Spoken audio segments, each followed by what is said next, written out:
The federal reviewer closed my binder at 8:12 a.m. By 8:19, a $2.1 billion contract started losing oxygen. I was sitting in Alderaan Strategic Systems Conference Room 6, 20 floors above Crystal City. Through the glass, I could see jets lifting from Ronald Reagan Washington National Airport. Beyond them, the Potomac looked flat and gray under winter light. Two federal officials sat across from me. One contracting officer representative, one cyber assessor. Agency counsel joined by secure video from Washington. This was not a sales meeting. This was the final federal compliance review before award recommendation. Every answer mattered. Every document had a number. Every signature carried weight. My name is Martin Hale. I am 56 years old. For 22 years, I kept defense contractors eligible for contracts executives loved taking credit for. My job was not glamorous. I did not cut ribbons. I did not pose beside flags. I made sure controlled, unclassified information stayed controlled. I mapped federal contract information. I maintained system security plans. I tracked subcontractor flow-down clauses. I kept SPRS scores honest when revenue teams wanted them pretty. That morning, the room smelled like burnt coffee and new carpet. My Guardian Harbor binder sat open in front of me. 214 pages. Evidence matrices. NIST SP 800-171 controls. Corrective action closure notes. SAM.gov representation history. Subcontractor responsibility checks. The kind of paper nobody respects until it becomes the only thing keeping money alive. Then Carter Ellison walked in 12 minutes late. Owner's son. Newly appointed chief growth officer. 34 years old. Silver tie. Expensive smile. The kind of man who says revenue acceleration when he means skip the hard parts. He did not apologize to the federal officials. He nodded like they were vendors. Then he stood beside the screen and changed the meeting forever. Martin no longer represents Alderaan on this review, he said. We are modernizing compliance leadership effective immediately. The contracting officer representative looked at me. The cyber assessor stopped typing. Agency counsel leaned closer to her camera. I did not move. I only placed one hand on the binder. Carter thought he had stage power. He thought firing me in that room made him look decisive. He thought compliance was a costume any executive could wear under pressure. Human resources had not entered yet. Legal had not spoken yet. The review record had not been updated yet.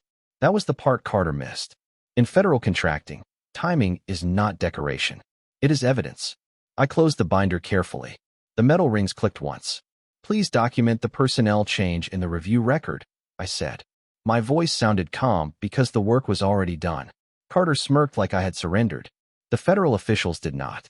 If you have ever watched someone confuse authority with competence, keep listening. Because Carter had not removed an obstacle. He had removed the named compliance authority protecting his own award. Before Carter turned compliance into theater, Alderaan treated my office like a basement utility room. Useful, quiet, easy to ignore until something failed.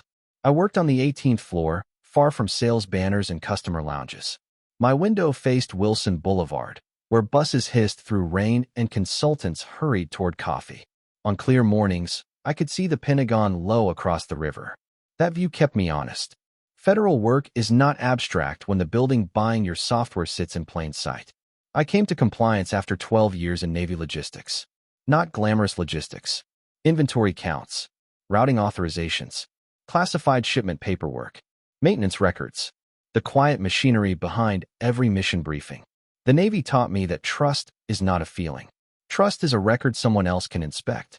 Alderaan hired me when it was still small enough to know everyone by name. We built secure routing tools for defense depots and maintenance hubs. Later, Guardian Harbor became the company's biggest pursuit.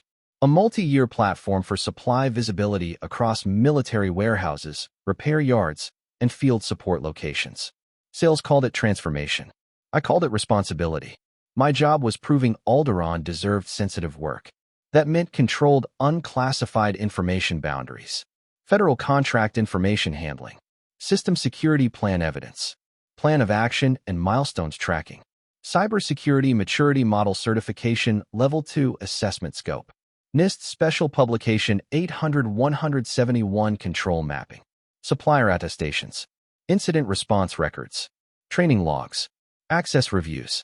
The list board executives until an evaluator asked for it. Then suddenly my office became important. I kept everything organized by control, family, and date. No shortcuts, no mystery folders, no trust me language. When a subcontractor changed cloud providers, I updated the boundary diagram. When engineering shifted support tools, I checked data exposure. When sales promised faster deployment, I asked what evidence supported it. That made me unpopular in convenient ways. Carter called it friction. I called it staying eligible. 3 months before the review, he began pushing green status on unfinished controls.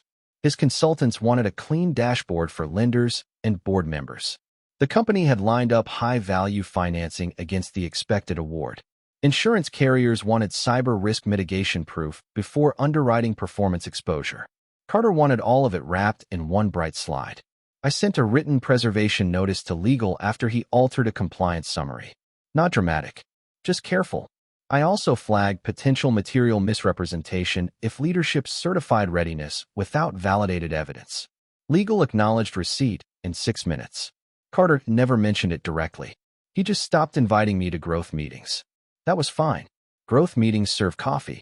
Review records serve consequences. By the morning in conference room 6, every serious fact already had a trail. Every missing control had a status. Every subcontractor risk had a note. Carter walked in thinking I was the obstacle. He had no idea I had spent months protecting the contract from his shortcuts. Guardian Harbor started as a modest routing upgrade. Then Washington discovered how much visibility it lacked. Military depots were still using disconnected tools. Repair yards tracked parts differently. Field support teams waited days for status updates. A missing component could strand equipment for weeks. Alderaan saw opportunity. I saw burden. The platform would touch schedules, suppliers, maintenance records, and control data. That made it more than software. It became a federal promise. For 18 months, I built the compliance spine under that promise. I mapped every data path from depot intake to maintenance closeout. I separated federal contract information from controlled, unclassified information. I checked which subcontractors could see what. I reviewed access roles until managers stopped inviting me to lunch. Good. Lunch does not pass audits. Evidence does. The Guardian Harbor binder grew from 40 pages to 214. Each tab had a purpose. Tab 1 held the system security plan. Tab 2 held the control matrix. Tab 3 tracked plan of action and milestones items. Tab 4 showed supplier flow-down clauses. Tab 5 held incident response testing. Tab 6 recorded training completion. Tab 7 covered SAM.gov representations. Tab 8 held corrective action closure. Carter saw thickness. I saw survival. The first warning came from a Maryland subcontractor named Harborline Analytics. They supported routing forecasts using warehouse demand data. Their team claimed no control data touched their environment. The log said otherwise. A support ticket contained depot location details and maintenance urgency codes. Not classified. Still controlled enough to matter. I flagged the boundary issue. Engineering wanted 2 weeks. Sales wanted silence. Carter wanted green status by Friday. I refused to call unresolved exposure complete. That was when his tone changed. He stopped saying Martin and started saying compliance team. He copied my director on emails asking for practical solutions. In corporate language, practical means make my problem disappear. I wrote a corrective action memo instead.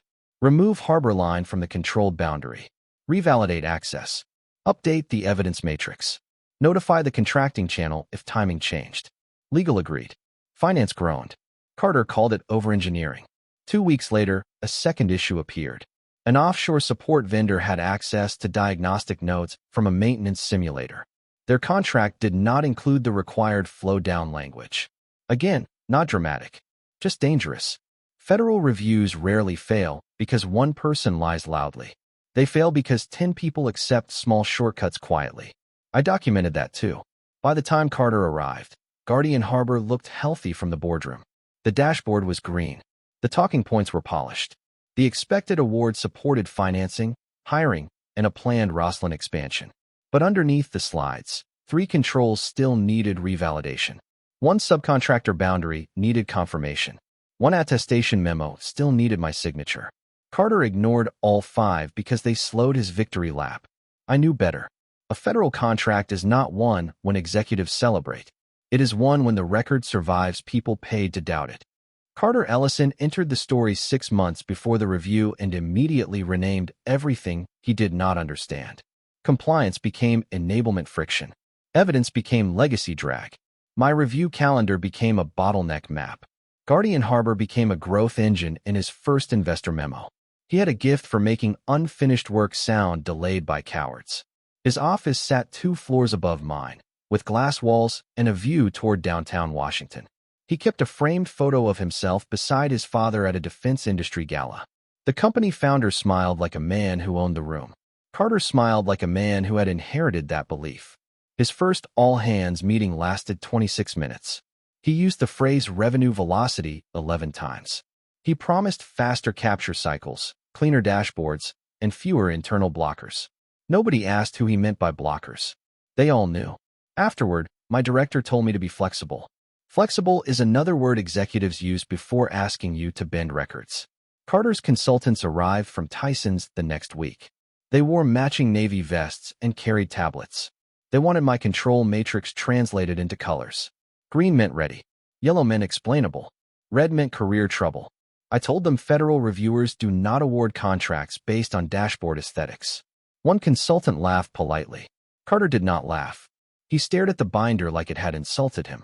"We are not losing a $2 billion future to checklists," he said. I looked at the Harborline boundary issue on my laptop. Then I looked at him. "Checklists are how we prove the future is eligible," I said. His face tightened. The room went still in that corporate way. Not quiet. Measured. Everyone calculating career risk by the second. Carter turned to legal. "Can we proceed without Martin's final memo?" Legal answered carefully.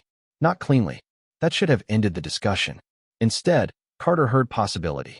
3 days later, a revised executive deck appeared in my inbox. Compliance status showed green across all domains. My name appeared on slide 12 under validated readiness. I had not approved that slide. I forwarded it to legal with corrections. I attached the preservation notice. I documented that no final attestation existed. I also recorded the unresolved subcontractor items by control family. Carter called me 9 minutes later. His voice was smooth, too smooth. "Martin," he said, "I need you aligned." I told him alignment requires facts facing the same direction. He went silent. Then he said I was making leadership evaluate fit. That was the first honest thing he had said all month. The next morning, he scheduled the federal review for conference room 6. Not my office. Not legal. Not a neutral review space. Conference room 6 had a glass wall facing the reception area. Visitors could see who entered. Staff could see who left. Carter liked visible power. He wanted a performance. I prepared for a record. I printed the final binder index at 6:40 a.m. The office printer jammed on page 93. I cleared it myself. Small failures reveal big systems. By 7:30, the binder was complete except for one thing. My final attestation memo remained unsigned. Not because I wanted leverage. Because the facts did not support signature yet. At 7:58, I placed a protective memo behind the front tab. It stated that any removal of the named compliance authority required revalidation before award recommendation. Plain language. No drama. Just federal reality. Carter thought he was walking into a room to remove an old problem. He did not know the binder had already changed the question. The review was no longer asking whether Alderaan wanted the award. It was asking whether Alderaan could still prove it deserved one. Conference room 6 had gone quiet enough to hear the heating system click on. Carter stood beside the screen, waiting for me to react like an employee. I reacted like a record keeper. The contracting officer representative adjusted his glasses and looked at agency counsel on the monitor. "For the record," he said, "who is currently authorized to provide final compliance attestation?" Carter answered too fast. "Alderaan will designate a new lead by close of business." The cyber assessor stopped typing again. That pause did more damage than any argument could. I opened the binder to the front tab and turned it toward the table. The protective memo sat on top, dated that morning. My signature was at the bottom. Not an attestation. A boundary. It explained that any personnel change before final readiness required revalidation by an authorized compliance officer. It also identified unresolved control items by reference number. Carter saw the memo, and his smile thinned. "When was this added?" he asked. "Before the review began," I said. "Legal received the draft yesterday." Our general counsel, Marissa Doyle, shifted in her chair. She did not deny it. That silence became part of the room. The contracting officer representative read the first paragraph. Agency counsel asked me one question. Mr. Hale, are you able to provide final readiness attestation today? I looked at the binder. Then at Carter. No. 3 unresolved items require revalidation before I can sign accurately. Carter stepped forward. This is internal process, he said. We are fully prepared to satisfy award requirements. The cyber assessor finally spoke. Prepared is not the same as validated. I kept my hands flat on the table. The first unresolved item involved Harborline analytics and controlled boundary exposure. The second involved offshore diagnostic support without complete flow-down language. The third involved a plan of action and milestones closure lacking evidence from engineering. None were fatal if handled correctly. All were dangerous if hidden. Carter tried to turn the room back toward his language. He talked about modernization, agile governance, and integrated readiness. Agency counsel interrupted him softly. Who signed the current readiness representation? Carter looked at Marissa. Marissa looked at me. I answered because records should not depend on courage. I prepared it, but I did not sign final certification. The draft was pending evidence updates. The contracting officer representative wrote that down. That pen sounded louder than Carter's title. Human Resources arrived late, carrying a folder that looked freshly printed. Carter took it without looking away from me. Effective immediately, he said, your employment is terminated. Your role has been eliminated under strategic compliance modernization. He made sure every word carried across the table. I nodded once. Understood. Please include that statement in the review record as well. Carter blinked. He expected anger. He expected embarrassment. He did not expect procedure. The federal officials watched him, not me. That was the moment the room shifted. Not visibly. Not dramatically. Just enough. The contracting officer representative closed the binder halfway. Agency counsel asked whether Alderaan wished to continue the review without a named attesting official. Carter said yes. Marissa said we need a brief recess at the same time. Their voices collided. Mine did not. I stood slowly, gathered only my personal notebook, and left the binder on the table. It belonged to the review now. Security met me near the elevators on the 20th floor. I gave them my access card without comment. Behind the glass wall, Carter was still talking. His hands moved like he could rearrange federal procedure in midair. Downstairs, Crystal Drive was slick with morning rain. I stepped outside and breathed cold air. My phone buzzed once. Marissa had sent 4 words. Please do not leave town. For the next 48 hours, I did the most dangerous thing a compliance officer can do. I stayed quiet. No public statement. No angry email. No call to the federal reviewers. No message to old co-workers asking what happened next. I drove home to Alexandria by way of George Washington Memorial Parkway. The Potomac moved gray beside me. Planes crossed low toward Reagan National.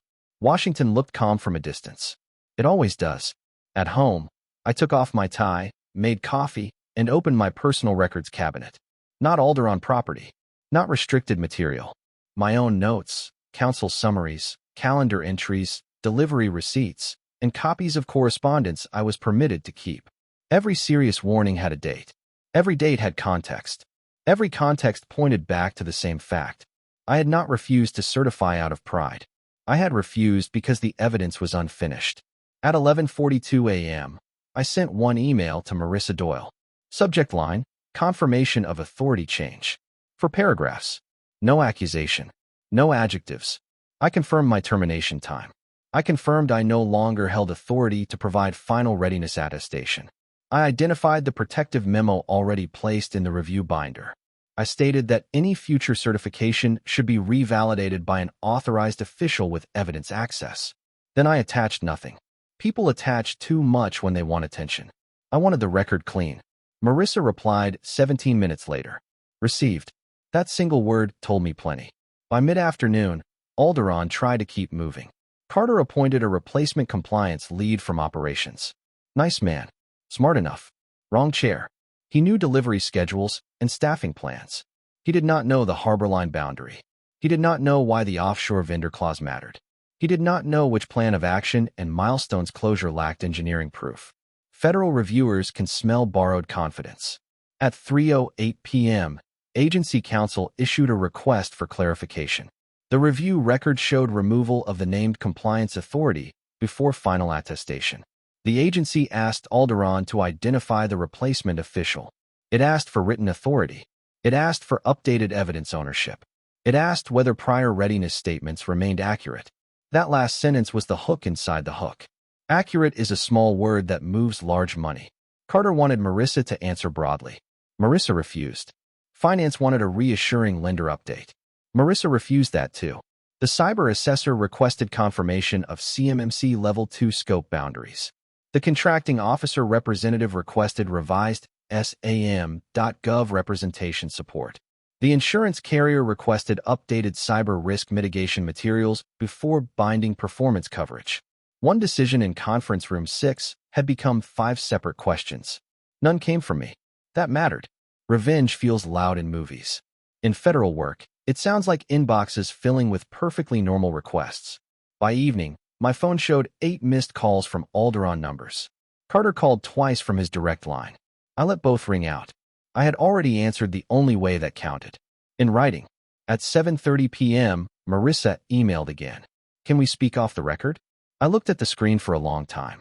Then I typed one sentence. I am available for written questions through counsel. I did not send it to punish her. I sent it because off the record is where bad companies try to bury the moment they became honest. The twist was not that Alderaan had compliance problems. Every serious contractor has compliance problems. The twist was that I had already protected the government from ours. 3 months before Conference Room 6, Carter ordered green status across all Guardian Harbor controls. He wanted the board package ready before the lender call. He also wanted the federal review to feel ceremonial. That word bothered me. Federal reviews are never ceremonies. They are filters. So I wrote a pre-award risk disclosure. Not a complaint. Not a threat. A disclosure. It listed the unresolved evidence gaps by control family. It identified the harbor line boundary issue. It documented the offshore support clause problem. It stated that final award recommendation should rely only on validated evidence and named compliance authority. I sent it to Marissa first. Then, after legal review, it went into the contracting channel as part of the clarification record. That mattered now. When Carter removed me, the agency did not see a routine staffing change. They saw a control weakness happening in real time. The same person named in the disclosure had been removed before final attestation. The same evidence gaps remained open. The same leadership team still wanted the award clock moving. By Friday morning, agency counsel asked for the review file to be reopened. Carter called it overreach. Marissa did not. She understood the math. 1 unresolved control is a question. 3 unresolved controls plus a terminated attesting official becomes a pattern. The cyber assessor asked for the original control matrix. Not the dashboard. The matrix. That was bad news for Carter. Dashboards flatter leadership. Matrices remember everything. Row by row, Alderaan had to explain status, owner, evidence source, and closure date. Harborline appeared under access control and system boundary definition. The offshore vendor appeared under supplier risk and incident response support. The unsigned attestation appeared under governance. Carter tried to delegate answers to the replacement lead. The replacement lead asked for time. Federal officials gave him until Monday. That sounded generous. It was not. It meant the record would sit open all weekend, visible to everyone with authority. On Saturday, one of Alderaan's lenders requested a status update. The financing package depended on expected award revenue. The insurance carrier requested revised cyber underwriting materials. A prime partner requested written confirmation that Guardian Harbor remained eligible. Carter had wanted velocity. He got velocity, just not in the direction he expected. I spent that weekend in my kitchen in Alexandria, repairing an old radio my father left me. Small screws. Clean contacts. No shortcuts. My phone stayed face down. I did not need rumors. The record was doing its job. On Sunday evening, Marissa sent one written question through my attorney. Did your pre-award disclosure intend to halt the award? My answer was 8 words. No. It intended to prevent inaccurate certification. That was the truth Carter could not use. I had not tried to damage Alderaan. I had tried to save it from signing what it could not prove. By Monday morning, agency counsel understood that distinction. Carter still did not. He thought the danger was me sitting outside the company with records. The real danger was inside the binder he left on the table. Monday began with a rain line moving across Arlington and a message from the contracting office. The subject line was only 4 words. Award recommendation temporarily paused. Carter tried to call it routine. That lasted 12 minutes. Then the lender asked whether expected contract proceeds still supported the credit facility. The insurance broker asked whether the cyber risk profile had changed. The prime partner asked whether Alderaan still had a valid attesting official. 3 different worlds had found the same weak spot. Finance understood first. Money always hears silence before executives do. By 10:30, Alderaan held an emergency meeting on the 21st floor. I was not invited. I did not need to be. Marissa later described the room through written notes requested by my counsel. Carter sat near the head of the table, jaw tight, laptop open. His father, the owner, sat beside him with no expression. The chief financial officer projected the damage. The pause affected milestone financing. It delayed hiring plans. It triggered insurance review. It forced disclosure to partners. Nobody had lost the contract yet. That was what made it worse. The company was trapped in possibility. Every answer could save it or bury it deeper. Carter insisted the revalidation package could be finished by Friday. The replacement lead said he needed source evidence from engineering, supplier management, and security operations. Engineering said Harborline's boundary logs required 2 weeks. Supplier management said the offshore contract needed amendment. Security operations said one closure item had never been tested. One by one, the green boxes turned back into work. That is what evidence does. It removes decoration. Then agency counsel sent the follow-up. It asked Alderaan to certify whether any prior communication overstated validated readiness. Marissa read that sentence aloud. The room went quiet. Carter said no, absolutely not. Marissa asked him to point to the signed final attestation. He could not. She asked who approved the green dashboard. He said it was a leadership summary. She asked whether the summary had gone to lenders, insurers, and federal reviewers. Nobody answered quickly enough. By afternoon, outside counsel entered the matter. Not friendly counsel. Expensive counsel. The kind companies hire when language starts costing money. Their advice was simple. Do not submit anything until every statement can be supported. Do not contact Martin directly. Preserve all communications. Revalidate the package from the ground up. Carter heard punishment. Marissa heard survival. I spent that same afternoon walking along King Street in Alexandria. The brick sidewalks were wet. Tourists moved between shops, unaware that a boardroom 10 miles away was learning basic honesty. My attorney forwarded me one formal request. Alderaan wanted a limited consulting engagement to help reconstruct the evidence package. The offer included premium hourly rates, release language, and confidentiality terms. It did not include accountability. I declined through counsel. Not because I wanted the company ruined. Because fixing the record after firing the record keeper was not my job anymore. At 4:47, the Real turn arrived. The agency did not cancel Guardian Harbor. It opened discussions with the alternate eligible bidder. A smaller contractor in Reston had stayed quiet during the race. No flashy gala. No lender victory lap. No owner's son promising velocity. Just complete evidence and a named compliance authority still employed. Carter thought his problem was a paused recommendation. He was wrong. The federal government had not walked away from the need. It had simply found someone else who could prove they were ready. The alternate bidder surfaced in a procurement update 3 days later. Hollis Federal Group. Reston address. Smaller staff. Cleaner file. I read it at my kitchen table in Alexandria while morning light crossed the floor. The award had not been formally announced yet. Federal work rarely moves like television drama. It moves through notices, approvals, responsibility checks, and signatures. But the direction was clear. Guardian Harbor was leaving Alderaan. Not because I pushed it out. Because Carter had made Alderaan impossible to trust at the exact moment trust became the product. By Friday, Alderaan disclosed the pause to its lenders. The credit facility tightened immediately. Hiring froze. The insurance carrier withheld binding coverage pending full cyber review. 2 partners requested updated responsibility statements. One withdrew from the proposed deployment team entirely. Carter's father ordered an internal investigation with outside counsel. The phrase leadership review appeared in 3 emails by noon. Corporate language again.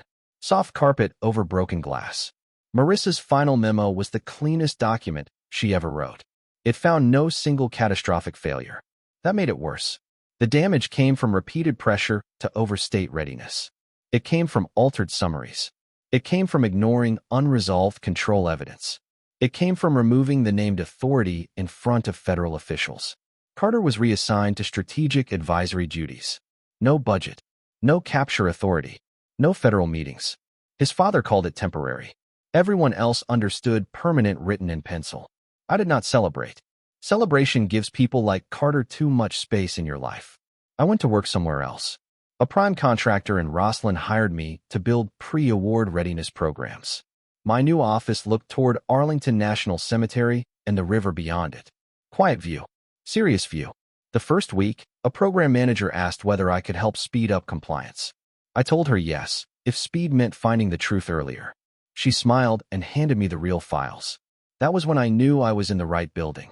2 months later, Hollis Federal Group moved into the award recommendation lane. Their team had fewer slogans and cleaner proof. They also hired 3 former Alderaan engineers who knew Guardian Harbor's architecture without Carter's noise around it. The government got a working program. The taxpayers got a cleaner contractor. Alderaan got a lesson it should have bought cheaper. Marissa sent me one message after the announcement became public. "You were right to protect the record."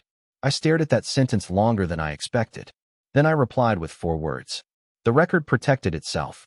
That was the truth. I had not beaten Carter by being louder. I had not needed revenge in the ordinary sense. I had only refused to certify what was not ready. I had only written down what others wanted softened. I had only left the binder where federal officials could read it. On a clear evening in Rosslyn, I walked outside after work.